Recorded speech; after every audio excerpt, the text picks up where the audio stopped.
Greetings, citizens from the rolling hills of the bluegrass. So, in my normal wantings through the fields and valleys that is Twitter, and really just before, because it started after watching and following a few certain video creators here on YouTube, you find yourself kind of stumbled into the layer of the ANCAP. Now, let's begin this cordially. I like you all. I really do. I'm really close to being over there with you. There's some questions I've got, and I've not really found some really good answers yet, but trust me, I like you. But there's a vein inside of ANCAPistan. There's a group of people that I don't quite understand. And the reason why is I don't understand them the way that I don't understand some leftists. Right? The primary question that I ask in certain instances is to leftists is, what do you want? What's your goal? Why are you holding the positions that you hold? And it's a really good question. It's one that I need to have a ready answer for my side of the board to answer. Why do I want things? Well, let's begin there. I want liberty. Why do I want liberty? Because if I have liberty, I view it as everyone having liberty. Because again, if you go back to the libertarian stack that I had in a video in past, you protect the individual. And by protecting the individual, you protect the group. And remember, the group can be any number of people. It can be yourself, by yourself, right? The minority of one, the Gandhi idea. It can be you and your spouse, you and your immediate family. The group can be any size as long as it's done voluntarily without coercion. And if people decide they want to leave the group, they can, and they go and do their own thing. So you protect the group, which protects the individual, which protects the group, which protects the individual. Sorry, I got that backwards. You protect the individual to protect the group to protect the individual. It cycles. And then you throw in the idea of not aggressing on other people, right? The NAP, which is, again, a two-way street. I won't aggress upon you, you won't aggress upon me, but if you do aggress upon me, I will defend myself. And it's that defend yourself part that gets kind of lost in the mix.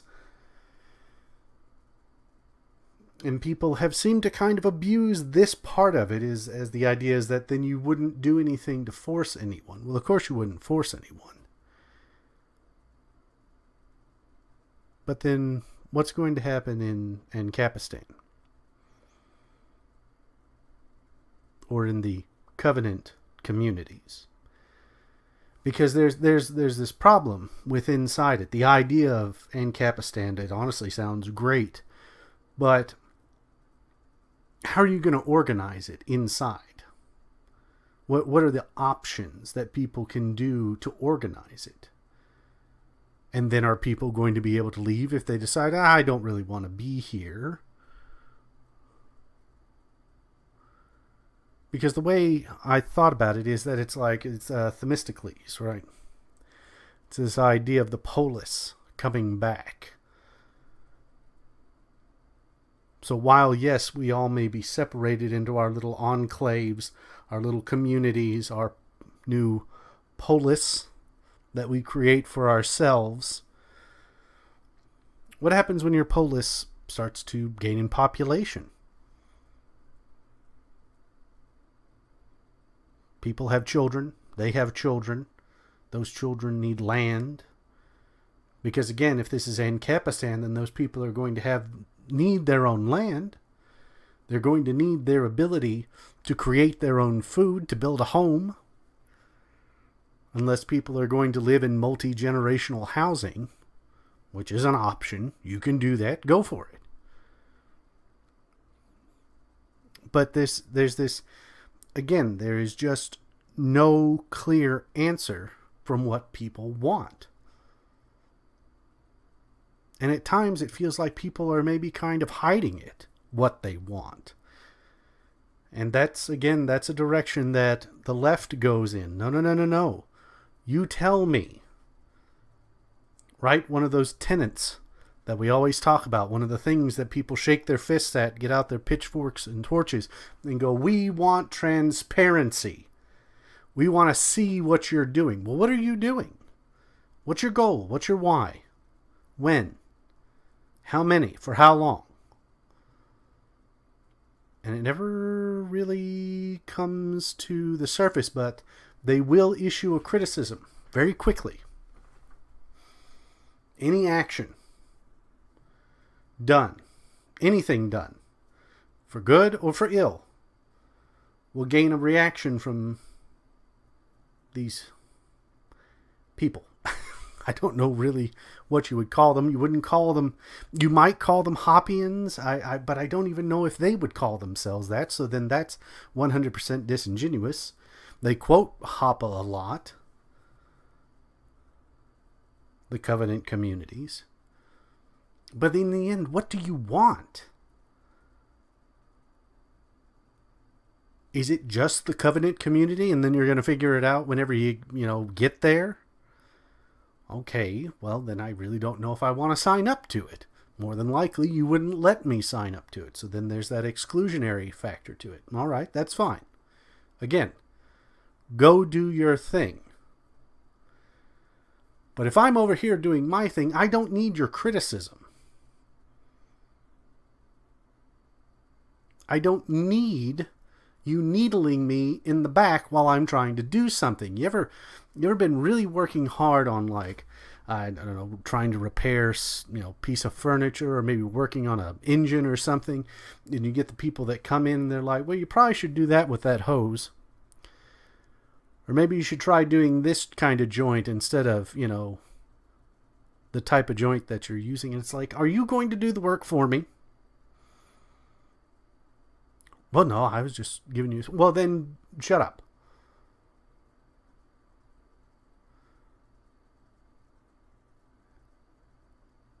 Now, that might sound a little angry. And I kind of let myself get a little angry just then, because it's one of these things. It's like, it's just frustrating, because you've got people who want the same things that you want. They want liberty, and they want the ability to do as they need while being peaceful with their neighbors, while being able to live that freedom, live that life, to go and do the things they need to do, to live that best life that they can. But the whole time they're pouncing on you while you're trying to do yours. And they don't even want to be a part of what you're doing. They have no interest in being a part of what you're doing, but they definitely want to let you know how they feel about it.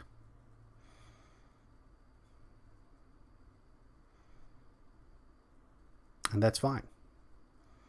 But I don't have to listen.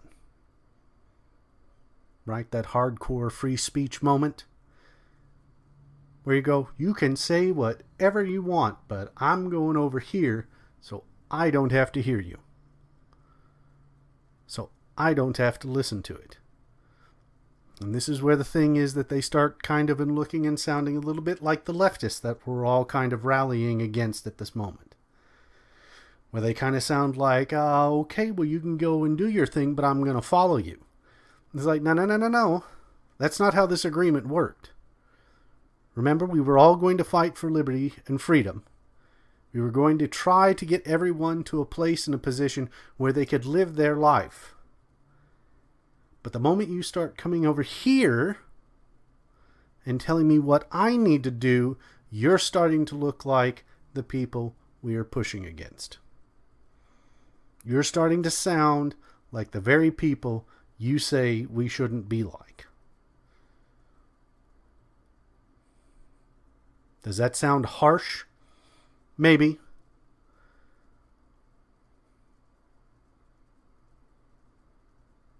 It is. because it has to be. It has to be harsh. If we're going to be this freedom conscious, this liberty minded, it needs to be that way all the time. Your neighbors living their lives, and they're going to do things that you don't like in ways that you might not agree with. But if we're all living in liberty, if we're all on that freedom train, it does not matter to you. It shouldn't. Because if we're going to do our own thing and not bother you, why are you coming over here? Because that's one of the things that was posted of this meme. Gotta love memes. I've found a great appreciation for them since coming to Twitter. Probably too much for the people who have to deal with me constantly posting random things on their timeline.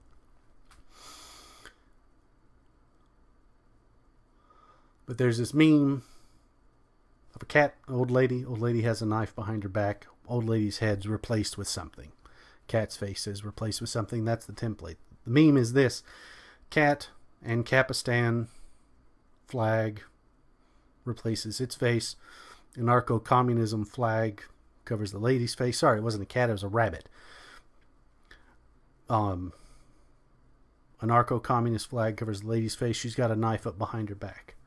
Yeah, come here, says the speech bubble. We can work together. We believe in similar things. But she's got the knife up behind her back.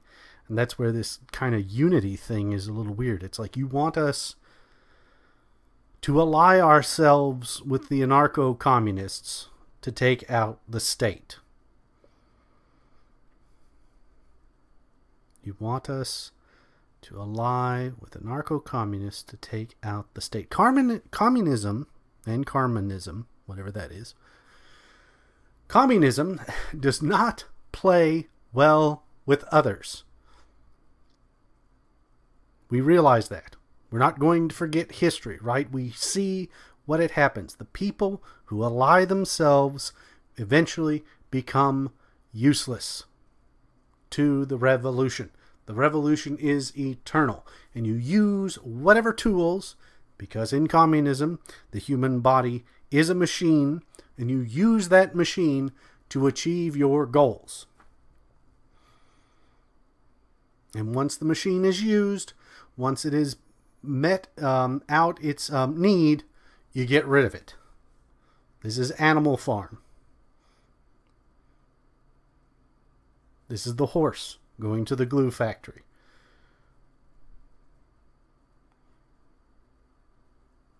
So do not think that unity is going to work in a long term. Because in the short term, yeah, you might achieve some goals. But they're going to come back on you. And there are other branches of anarchism that seem like they'll be cool and they'll go and do their own thing, but the red and the black do not. And there will be anarcho-communes that will 100% prove me right, and I give them a thumbs up. But the others, there's your Che. There's your Stalin. Your Pot. Those people. Those are the ones that you can't account for, and you don't know when they're going to do it. But you know that they will, because they have throughout history. And my question is then, why would you turn around and use their same tactic? Why would you turn around after we've recreated the Greco-Roman or the Greco world, pre-Rome, where we've created the individual cities, basically city-states, and then start acting like Sparta or Thrace trying to push everyone around, make everyone like you.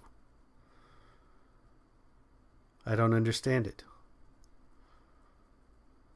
It's like you undo everything to remake it into the thing that it already was. Because again, remember, revolutions don't really change much unless it's a complete and utter collapse of society, where we go back to nomad lifestyles.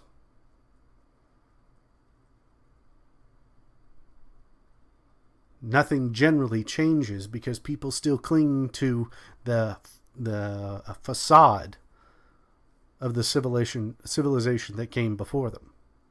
They repurpose it, turn it into something new, but it's the same thing.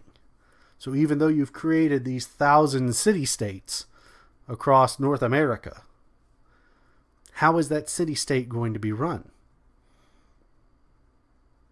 And you have many who might go back to Athens. And then you have those who might go to Sparta.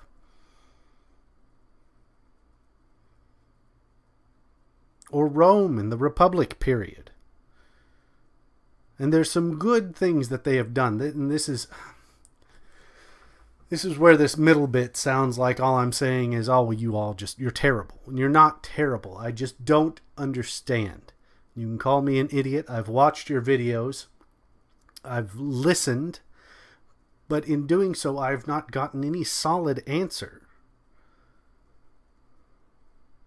on what is wanted. And I can't hitch my wagon to that. You don't know where you're going, but if you do, you've not voiced it. Why haven't you voiced it? Why haven't you told us? Tell us something. Get us going in this direction. And if it's just Hoppianism, if it's just Hoppe, okay, well that's fine, because he shows, evidently, how to do these things. Well then, say that. Do it. Don't hide behind rewriting of new theories. Tell me. Tell us, because we're going to be your neighbors. And you don't have to talk to us, but at least we can go, okay, well, that's how those people over there do things. They're a little different, but they're doing their thing and they're leaving us alone. What's the deal? Are you afraid that people are going to look at you kind of a little weird side-eyed? No. I've listened to a lot of you. You don't give a damn what anyone thinks, and that's pretty awesome. So why are we being meek about our intentions?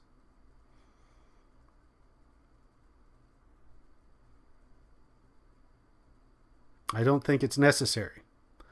Let's talk. Let's do it all. And hopefully by the end of it, we'll all have liberty the way we intended it for everyone.